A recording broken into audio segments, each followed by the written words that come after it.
Эли Арис агенттиги аймактардын социалдык жана киреши алып келүүчү долбоорлорун каржыбайт. Ал айылды инвестициялоонун 3-чү долбоорунун алкагында кошумча каржыбоо долбоору менен ишке ашат. Каражат айыл аймактардын калкынын санына, жакырчылыктын деңгээлине жана райондун борборлорунан алыстыгына жараша берилет. Айыл аймактар үчүн инвестициялык гранттын суммасы $25,000 $112,059 чейин барат. Башкы максаты COVID-19 пандемиясындагы кесепеттерди жоюп, айыл калкынын шарттарын жакшыртууга көмөктөшүү. Долбоордун негизги максаты бул эки багытта болот. Бул саламаттыкты сактоо жана экономикалык багыт болот. Бул ушу Кыргыз Республикасы менен Дүйнөлүк банктын ортосунда келишим негизинде жана COVID-19 кесепетин жоюу максатында ишке ашырылып жатат.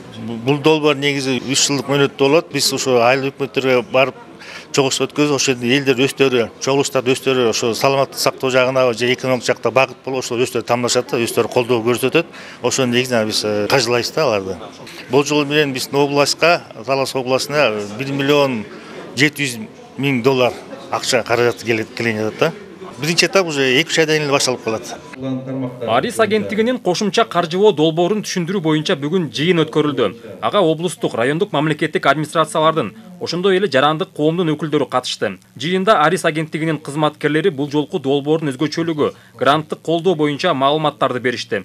Талкуу учурунда жергиликтүү бийлик өкүлдөрү Арис агенттигинин бул колдоосу айыл өкмөттөр үчүн чоң мүмкүнчүлүк экендигин баса белгилешти. Бизге да Талас облусуна баягы Арис менен кызматташуу бул жакшы самалык болуп калды да. Анткени баягы ар бир жергиликтүү бийлик органдарынын өзүнүн айылын өнүктүрүүдө өздүк салымы кошулганда, өздөрүнүн кызыктар болгондо гана баягы кандай гана долбоор болбосун ошондо ишке ашат да.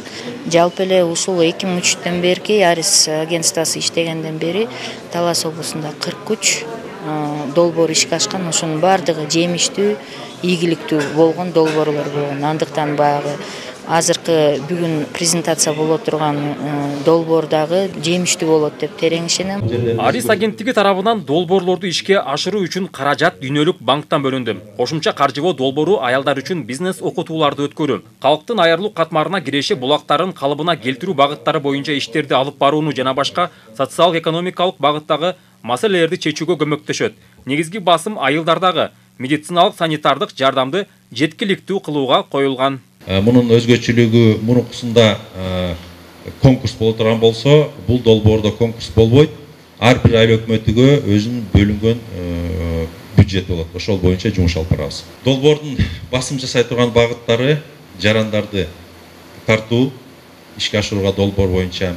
Экинчиси гендердик аспект сөзсүз түрдө. Гендер боюнча көп сөздөр азыр бүгүнкү күндө көп сөздөр болот. Ошондуктан бул долбоордо да бул басым жасайбыз. Анан климат боюнча иш-аракеттер колдоо. Долбоорду грантка ээ болуш үчүн эң биринчи жергиликтүү элдин, коомчулуктун колдоосу сөзсүз болушу шарт. Ансыз долбоорго каражат берилбейт. Ошол үчүн кошумча каржыбоо долбоору элдин үнүн угуп, айыл өкмөттүн деңгээлиндеги көйгөйлөрдү чечүүгө багытталган. Нурсултан Курманбеков, Кайнар Ормонов, Талас шаары.